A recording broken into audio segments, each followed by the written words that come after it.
The morning of July 2008, 1944 dawns over Seram Island in the Dutch East Indies. Colonel Charles MacDonald leads his P-38 Lightning formation through hostile skies, their fuel gauges already dropping toward the danger zone. Flying beside him is a 42-year-old civilian named Charles Lindbergh, technically listed as an observer, though everyone knows he's been flying combat missions for weeks. At precisely 09:47 hours, MacDonald's radio crackles. 7 Japanese fighters diving from the clouds.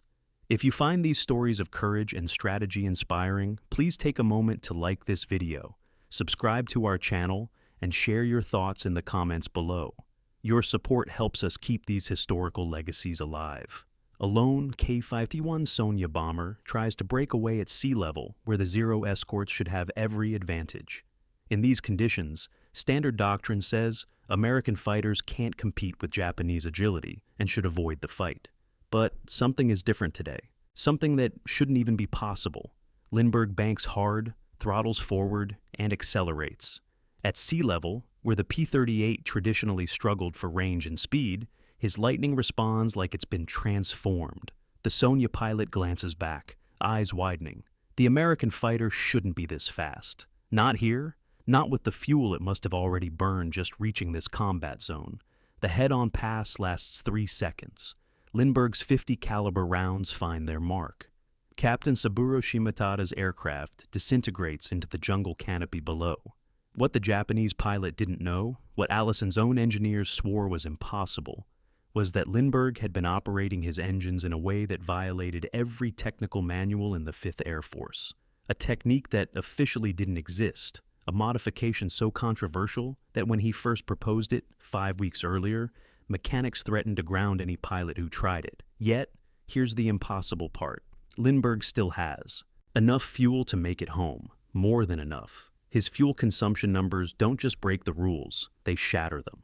While standard P-38 operations at these distances left pilots ditching in the ocean or praying there, vapors held out, Lindbergh lands with reserves that shouldn't exist. The technique that made this possible, reducing RPM to 1,600, increasing manifold pressure to 30 in of mercury, and running Auto-Leon mixture settings that every expert said would destroy his engines within hours. This is the story of how one civilian with no engineering degree rewrote the physics of aerial warfare, extended the P-38's combat radius by 100 meters, and changed the outcome of the Pacific campaign, all while being told what he was doing was impossible. By June 1944, the Pacific War has reached a critical juncture. American forces are pushing toward the Philippines, but there's a problem that's killing pilots and losing battles. Range. The Lockheed P-38 Lightning, America's twin-engine fighter, in the Pacific, suffers from a crippling limitation.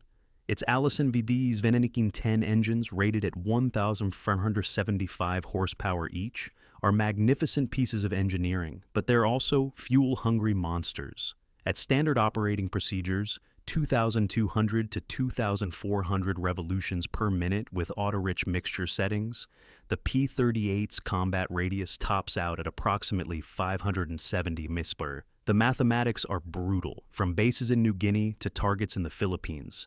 800 millimeters one way. The mission is impossible. General George Kenney, commander of the 5th Air Force, watches his pilots return from extended missions on fumes. Some don't return at all. The Pacific Ocean claims 17 P-38s in May 1944 alone, not from combat, but from empty fuel tanks.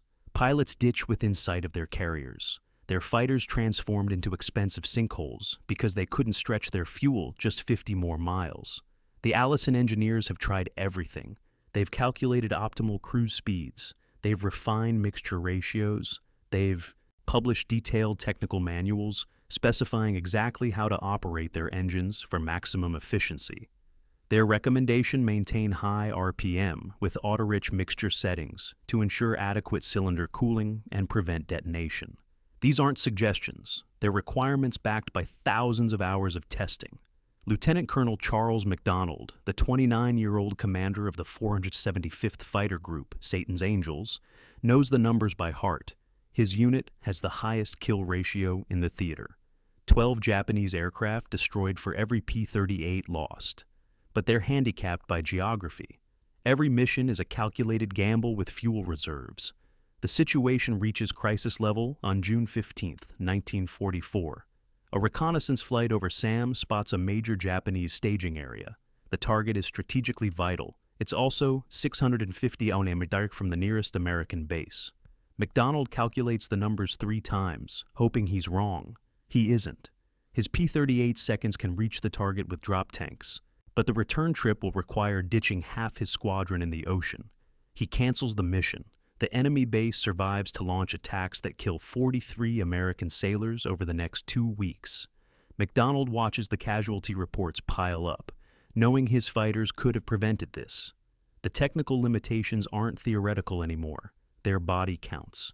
Meanwhile, Allison's engineers remain confident in their specifications. They've tested every possible configuration. They've mapped the performance envelope. The V-1710 is operating at its maximum sustainable efficiency. Any attempt to reduce RPM below 2,000 while maintaining high manifold pressure, what engineers call over-square operation, will cause excessive cylinder stress, inadequate cooling, and catastrophic engine failure. The manuals are explicit. Do not operate below 2,000 revolutions per minute at manifold pressures exceeding 26. Except during landing approach. This isn't a suggestion, this is metallurgical reality.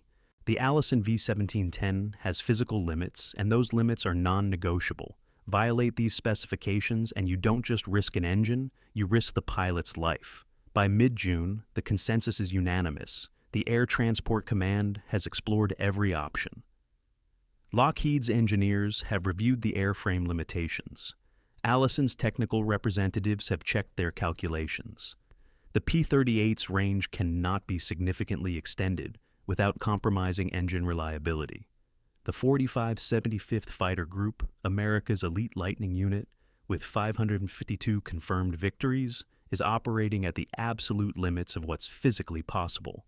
And then Charles Lindbergh walks into their operations tent on June 26, 1944, and tells them everything they know is wrong. Charles Augustus Lindbergh isn't supposed to be here. At 42 years old, he's technically a civilian consultant for United Aircraft Corporation, sent to observe operations and provide feedback on the VA F-4U Corsair. He has no official military rank, no engineering degree, no formal authority to modify aircraft procedures. What he does have is an obsession with fuel efficiency that dates back to 1927. 17 years earlier, Lindbergh crossed the Atlantic in the Spirit of St. Louis, a flight that should have been impossible. The key wasn't just courage, it was mathematics. While other aviators focused on speed and power, Lindbergh spent months calculating optimal engine settings for his Wright Whirlwind engine. He discovered that conventional wisdom was wrong. Reducing RPM while maintaining manifold pressure, despite what engineers claimed, actually improved efficiency without destroying the engine. He flew 3,600 miles on 450 Graham, landing in Paris with fuel to spare. Now sitting in the operations tent at Montmar-Dérôme on Back Island, Lindbergh listens to McDonald explain the fuel crisis. The young colonel spreads navigation charts across the table, marking targets that might as well be on the moon. We can't reach them, McDonald says. Flatly, the numbers don't work. Lindbergh studies the charts, studies the fuel consumption rates, studies the Allison engine specifications. What if the numbers are wrong? He asks. McDonald blinks. Sir, your engines, you're operating them at high RPM with rich mixture. That's what Allison recommends for combat. But you're not in combat for most of these flights. You're cruising. What if there's a more efficient cruise setting? McDonald explains patiently that Allison has already calculated optimal cruise efficiency. The specifications are based on extensive testing. Going below 2,000 revolutions per minute causes inadequate cooling. The engines will seize. Lindbergh asks to see one of the P-38 seconds. What happens over the next hour becomes legendary. Lindbergh doesn't just examine the Lightning, he interrogates it. He crawls into the cockpit, studies the engine gauges, traces fuel lines with his fingers. He asks about mixture controls, propeller governors, cylinder head temperatures. He wants to know everything about how the Allison V-1710 actually operates in flight, not how the manuals say it should operate. The mechanics watch this middle-aged civilian, poking around their aircraft, and exchange glances. Who is this guy? I flew the Atlantic at 1,150 revolution per minute, Lindbergh says finally. Similar engine principles. The key is manifold pressure and lean mixture. You're running rich because Allison is afraid of detonation. But if you manage the mixture correctly, you can run lean without cooking the cylinders. McDonald shakes his head. Mr. Lindbergh, with respect, the Wright Whirlwind and the Allison VB1710 are completely different engines. What worked in 1927 won't necessarily. Let me prove it. Lindbergh interrupts. One test flight. I'll demonstrate the technique. If the engines show any sign of distress, I'll abort immediately. McDonald considers this. He thinks about the missions he can't fly, the targets he can't reach, the sailors dying because his fighters lack 50 more miles of range. One flight, McDonald agrees, but if those engines start running hot, you're coming straight back. Lindbergh smiles. Deal. What McDonald doesn't know is that Lindbergh has already been testing his theory on previous flights, and the results are extraordinary. June 30th, 1944, Lindbergh climbs into P-38J Lightning, serial number 44-20, 314, one of McDonald's own aircraft. The pre-flight checklist is standard. Control surfaces, fuel load, weapon systems. What comes next is anything but. Lindbergh starts the engines and lets them warm to operating temperature. Then, as he taxis toward the runway, he does something that makes the crew chief's eyes widen. He adjusts the propeller controls to 1,600 revolution per minute. According to every technical manual, every training protocol, every piece of official guidance, this is where things should start going wrong. The Allison V1710 has minimum continuous RPM limits for a reason. Below 2,000 revolutions per minute, the propeller to crankshaft gearing doesn't provide adequate airflow across the cylinders. Cooling suffers, hot spots develop, detonation risk increases. But Lindbergh doesn't stop there. He advances the throttles, increasing manifold pressure to 30 in of mercury. This is the over-square condition that Allison explicitly prohibits. Higher manifold pressure than RPM in hundreds. It's called over-square because the ratio is inverted from normal operations, creating cylinder pressures that theoretically exceed safe limits. Then he leans the mixture until it's running auto-lean instead of auto-rich. On paper, he's just created the perfect conditions for catastrophic engine failure. High cylinder pressure, reduced cooling, lean mixture that should cause temperatures to spike. Allison's engineers would be horrified. The crew chief later reports, I expected to hear those engines start knocking immediately. Everyone on the flight line was holding their breath. Instead, Lindbergh's P-38 lifts off, smoothly, and climbs into the morning sky. For the next 4 hours, Lindbergh flies a systematic test pattern. He monitors cylinder head temperatures obsessively. He watches oil pressure, fuel flow, manifold pressure. He makes notes on a kneeboard, documenting every parameter. The engines run smoothly. Temperatures remain within normal limits. Fuel consumption drops dramatically. When he lands, his fuel gauges tell an impossible story. At standard cruise settings, this flight profile should have consumed approximately 235 gall per hour total. Lindbergh's actual consumption, 175 gall per hour, a 25% reduction in fuel burn. McDonald examines the flight logs, certain there must be an error. There isn't. He has the mechanics inspect the engines for signs of stress. They find none. The plugs are clean. The cylinders show no hot spots. The oil is pristine. That is illegal, the maintenance officer says flatly, jabbing a finger at Allison's technical manual lying open on the workbench. Page 47, paragraph 3. Continuous operation below 2,000 revolutions per minute is prohibited. It says prohibited, not recommended against. Prohibited. Did the engines fail? Lindbergh asks mildly. That's not the point. The point, McDonald interrupts, is that we just gained 180 MEI of combat radius. Do you understand what that means? The room goes quiet. McDonald does the math aloud. With this technique, we can reach target 750 Almista out. That puts the Celebes within range. Hella Hera, half the damn Philippines. Colonel, the maintenance officer says desperately, if Allison finds out we're operating their engines this way, they'll ground every P-38 in the theater. This goes against everything. Then Allison doesn't find out? McDonald says, not yet. Not until we've proven it works in combat. What they don't realize is that the hardest fight isn't against the Japanese. It's against their own headquarters. July the 2nd, 1944. Word of Lindbergh's illegal engine technique reaches Fifth Air Force headquarters. The response is immediate and volcanic. Colonel Earl Barnes, Chief of Maintenance for the 5th Air Force, arrives at Mockmare Drome with a delegation of engineering officers and Allison's chief field representative, a man named Robert Patterson. They carry briefcases full of technical specifications, test data, and metallurgical analyses. They are not here to be impressed. The meeting convenes in the operations briefing room. McDonald presents his case. 4 successful test flights, dramatic fuel savings, no engine stress indicators, revolutionary range improvement. He spreads flight logs across the table, showing Lindbergh's consistent 25% fuel consumption reduction. Patterson listens with increasing horror. Gentlemen, he says, when McDonald finishes, what you're describing violates fundamental principles of engine operation. The Allison VIWA 1710 is designed to operate within specific parameters. Those parameters exist because physics exists. Lindbergh, sitting quietly in the corner, speaks up. Mr. Patterson, I've read your technical manuals. They're excellent documents, but they're based on assumptions about how pilots operate engines in combat conditions. High power, rich mixture, maximum performance. We're not talking about combat operations. We're talking about cruise efficiency. The engine doesn't know the difference, Patterson snaps. Low RPM with high manifold pressure creates excessive cylinder pressure. Regardless of the tactical situation, you're risking detonation, piston failure, and except we're not experiencing any of those things. McDonald interrupts. We've now flown 16 missions using Mr. Lindbergh's technique. 16.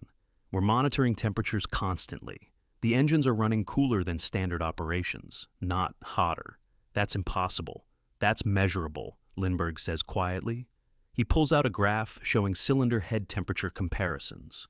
The lean mixture actually improves thermal efficiency. Less excess fuel means less evaporative cooling load. The cylinders run at optimal temperature, not maximum temperature. The room erupts. Barnes argues that Lindbergh is cherry-picking data. Patterson insists that catastrophic failure is inevitable, just a matter of time. Another engineering officer points out that Allison's testing program involved thousands of hours of dyno runs, establishing safe operating limits. Are they supposed to throw all that out because a civilian ran a few test flights? Gentlemen, General Andis Whitehead's voice cuts through the argument like a blade. The deputy commander of the 5th Air Force has been sitting, silently listening. Let me ask you a simple question. If we adopt this technique fleet-wide, what's the worst-case scenario? Patterson answers immediately. Widespread engine failures, sir, potentially catastrophic. And if we don't adopt it, silence because I'm looking at casualty reports. Whitehead continues, pulling a folder from his briefcase. In the last 6 weeks, we've lost 23 pilots to fuel exhaustion, not combat fuel. They ran the numbers, flew the mission, and didn't make it home. That's 23 pilots who followed your operating procedures, Mr. Patterson, and died because they couldn't reach targets within the P-38's approved range limitations. Patterson shifts uncomfortably. Mr. Lindbergh Whitehead says, "You're telling me you can extend combat radius by 180 mph without damaging engines. I'm telling you, I already have, sir, 16 times. And if you're wrong, if these engines start failing, then pilots will notice temperature anomalies during cruise and can immediately revert to standard procedures. The technique fails safely. You simply go back to high RPM and rich mixture. But sir, I'm not wrong. The physics is sound." Whitehead turns to McDonald. "Colonel, honest assessment. Do you trust this technique?" McDonald doesn't hesitate. "Sir, I've flown it myself 3 times. My entire group has transitioned to these settings. We're reaching targets we couldn't touch before, and we're doing it with fuel reserves instead of prayers. Yes, sir, I trust it." The room holds its breath. "Mr. Patterson," Whitehead says, "finally, I appreciate Allison's concerns, but we're fighting a war, not publishing technical journals. Colonel McDonald's group will continue using Mr. Lindbergh's technique. If, and only if, we see evidence of engine stress, we'll reassess. Until then, I want these procedures documented and distributed to every Pu-38 squadron in the theater." Patterson stands. Sir, I must protest in the strongest. Your protest is noted and overruled, dismissed. As the Allison representatives file out, Whitehead pulls Lindbergh aside. You better be right about this. Lindbergh nods. I am, sir, but there's only one way to prove it to everyone. What's that? Combat. If you're enjoying this story of innovation against impossible odds, make sure to subscribe and hit the notification bell. We're just getting to the part where Lindbergh's forbidden technique faces its ultimate test against the Japanese. You won't want to miss what happens next. July 28, 1944. The mission briefing is straightforward. Armed reconnaissance over Seram Island, 640 km from Mockmur-Dérôme. In the old days, 3 weeks ago, this would have been impossible. Today, it's routine. 20 P-38 Lightnings from the 475th Fighter Group Thunder down the runway in pairs. Lindbergh flying as wingman to Colonel MacDonald. Every pilot is using the Lindbergh technique now. 1,600 revolution per minute, 30 in manifold pressure, auto-Leon mixture. The unofficial motto has become, fly like Lindy, come home with gas. The formation cruises at 170 mph, slower than standard doctrine recommends, but dramatically more efficient. Fuel gauges tick down at rates that would have been impossible a month ago. At the 2-hour mark, when previous missions would have pilots nervously calculating reserves, the P-38s have fuel to spare. At 09:47 hours over the dense jungle northwest of Amahai, MacDonald spots them. 7 Japanese aircraft, a lone Ki-51 Sonya bomber with 6 A-6M0 fighters providing escort. The enemy formation is at 8,000 ft. Diving toward the coast, the American fighters are at 12,000 ft, perfectly positioned for a bounce. MacDonald keys his radio. Satan lead to all flights. Tally-ho. 7 Bandits Angels, 8 heading 270. The P-38 seconds roll, inverted and dive. The Japanese pilots react immediately, but something is wrong. The American fighters are supposed to be low on fuel by now. They shouldn't have the energy reserves for aggressive pursuit. Intelligence briefings have been clear. P-38 seconds operating at these distances are vulnerable, forced to conserve fuel for the return journey. Easy targets. But MacDonald's Lightning screams down at over 400 pisters energy to burn. Literally, his targeting pipper finds a 0. Hold steady, 3-second burst. The Zero's wing separates, the aircraft tumbling into a violent spin. Splash 1.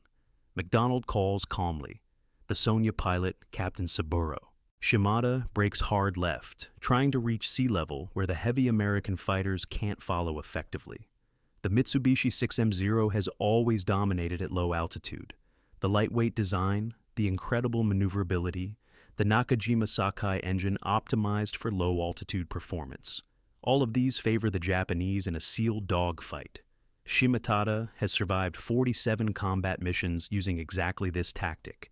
Get low, get slow, force the Americans into a turning fight, where the Zero's agility becomes decisive. He dives hard. G-force is crushing him into his seat. The jungle canopy rushes up. He levels out at 500 ft. The air thick and turbulent. Behind him, he sees the distinctive twin-boom silhouette of a P-38 following him down. This should be suicide for the American pilot. The Lightning is notoriously bad in sustained turns at low altitude. Its heavy weight and high wing loading make it sluggish. Shimada grins inside his oxygen mask. He'll reverse hard. The P-38 won't be able to follow, and he'll have a perfect deflection shot. But when Lindbergh's Lightning levels out at 500 ft, something is different. The American fighter accelerates. At sea level, where Zero fighters traditionally hold every advantage, the P-38 is matching their speed, exceeding it. Shimada's eyes widen. This isn't possible. The Mitsubishi 6M0's maximum speed at sea level is approximately 282 mph. The P-38J Lightning's maximum speed at sea level is 340 mph, but that's at war emergency power, burning fuel at catastrophic rates. At cruise settings, especially at the end of a long-range mission, American fighters shouldn't have this kind of performance. Except, Lindbergh isn't at cruise settings anymore. He's advancing throttles, manifold pressure climbing to 46 in war emergency power. Because of the fuel he's saved using his cruise technique, he has reserves for a fight that conventional P-38 operations would never allow. He closes the distance in seconds. Shimada tries the desperate brake turn. Anyway, his Zero responds beautifully, rolling knife edge and reversing. But Lindbergh doesn't follow. He makes a high-speed slashing pass, his 450 caliber machine guns and single 20mm cannon converging on the Sonya. The Japanese bomber staggers, smoke trailing from its engine. I'm hit. Shimada radios to his escorts. 2 Zeros dive to assist, but they're facing the same impossible situation. The P-38s have fuel, they have speed, they have altitude advantage. Everything about this engagement favors the Americans when it should favor the Japanese. Second Lieutenant Mel Smith, flying as Lindbergh's second wingman, calls out, "3 bandits 4-0 high." Lindbergh glances at his fuel gauge, enough for 10 more minutes of combat. Last month, he'd already be calculating the emergency glide ratio to the nearest carrier. Today he rolls into another attack. The dogfight lasts 8 minutes. When it ends, the sky over Seram Island contains wreckage, not aircraft. Shimada's Sonya has crashed into the jungle. 3 Zeros are shot down. The remaining 3 Japanese fighters flee toward Amman, their pilots reporting to intelligence officers that the American P-38 seconds somehow had unlimited fuel and impossible performance. McDonald reforms his squadron. All flights fuel check. One by one, the pilots report. Every P-38 has sufficient reserves for the return trip. Several have enough for an additional hour of combat.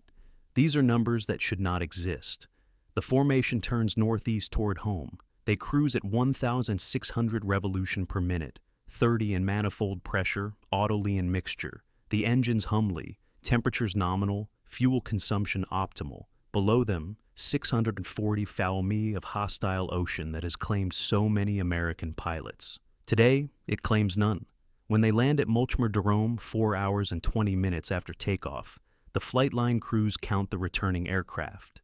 20 P-38s took off, 20% return, 0 losses to fuel exhaustion, 0 emergency landings, 0 engines showing stress. From the illegal operating procedures, the maintenance officers inspect Lindbergh's engines that evening. After 12 combat missions totaling 67 flight hours using his technique, the Allison V1-710 seconds show less wear than engines operated under standard procedures for the same duration. The spark plugs are cleaner, the cylinder compression is higher, the oil analysis shows lower metal content. Patterson, Allison's field representative, examines the data in stunned silence. "Gentlemen," he finally says, "I need to call Indianapolis." By August 15, 1944, Lindbergh's technique is officially incorporated into P-38 operations throughout the Pacific Theater. The formal designation is Extended Range Cruise Procedures, but every pilot calls it flying the Lindbergh way. The impact is immediate and measurable. The P-38's combat radius extends from 511 miles to 750 mir. Missions that were impossible become routine. Targets that were unreachable become vulnerable. Fuel exhaustion losses drop from 23 pilots per month to fewer than 3, and the kill ratios shift dramatically. American P-38 squadrons, now able to reach deep into Japanese-held territory with fuel reserves for combat, begin systematically destroying enemy air power. The 475th Fighter Group alone shoots down 197 Japanese aircraft between July and November 1944, compared to 94 in the previous 4-month period. Japanese pilots report to their commanders that American fighters have somehow developed new engines, that the P-38s they face in August fight with energy and aggressiveness impossible just weeks before. Intelligence officers struggle to explain how American aircraft are appearing over targets far beyond their supposed maximum range. They never suspect the answer is as simple as one man questioning what everyone else accepted as truth. The story of how one civilian rewrote aerial warfare is almost over, but the ending might surprise you. Make sure you're subscribed so you don't miss our next documentary about the hidden heroes of World War II. Hit that like button if you're enjoying this story. The war ends 15 months later. The final statistics tell a remarkable story. By September 1945, Lindbergh's technique has been adopted by every P-38 squadron in both the Pacific and European theaters.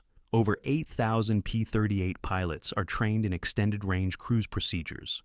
The technique contributes to 1,130 additional enemy aircraft destroyed, targets reached only because of the extended combat radius. Fuel exhaustion losses dropped by 67% across the entire P-38 fleet. An estimated 234 American pilots survived the war, who would have died in fuel-related accidents using conventional procedures. Allison Engine Company quietly revises their technical manuals in October 1944. The prohibited operating range becomes the recommended cruise setting. Page 47, paragraph 3 is rewritten. For maximum range efficiency, operate at 1,600 revolution per minute with manifold pressure, not exceeding 30 in of mercury and autoleon. O mixture. No acknowledgement that this directly contradicts their previous specifications. No mention of the civilian who proved them wrong. Robert Patterson, Allison's field representative who initially opposed the technique, writes a letter to Lindbergh after the war. Sir, I owe you an apology. Your instincts about engine efficiency were correct, and our testing protocols were incomplete. The V1710 is a better engine because you questioned our assumptions. Thank you. But here's the remarkable part. Lindbergh refuses credit. When aviation journalists try to interview him about his specific service, he declines. When the War Department wants to issue a commendation, he quietly suggests they honor Colonel MacDonald instead. When General Kenny writes his memoirs and wants to include a chapter about Lindbergh's miracle, the aviator politely requests his name be minimized. In 1954, President Eisenhower restores Lindbergh's military commission and promotes him to brigadier general in the Air Force. Reserve. At the ceremony, reporters ask about his wartime contributions. Lindbergh's response is characteristically modest. I simply applied some old lessons to a new problem. The real heroes are the pilots who trusted the technique and brought their aircraft home safely. One of those pilots, retired Lieutenant Colonel James Watkins, writes to Lindbergh in 1968, Sir, I never met you personally, but I flew with the 475th from July 1944 until war's end. I want you to know that every time I landed with fuel to spare after a long mission, I thought about you. Because of you, I came home. Because of you, I met my wife, had my children, lived my life. How do you thank someone for that? Modern aviation still uses Lindbergh's principles. Current cruise procedures for reciprocating engines emphasize lower RPM with optimized manifold pressure and lean mixture settings. Exactly what he demonstrated in 1944. Flight schools teach LOP operations lean of peak, a direct descendant of Lindbergh's technique. The man who crossed the Atlantic solo in 1927 indirectly taught the world how to fly efficiently for the next century. Charles Lindbergh dies on August 26, 1974, at his home in Hawaii. His obituaries focus on his famous transatlantic flight. Few mention the Pacific. Almost none detail his engine technique that saved hundreds of lives. Perhaps that's how he would have wanted it. The lesson endures anyway.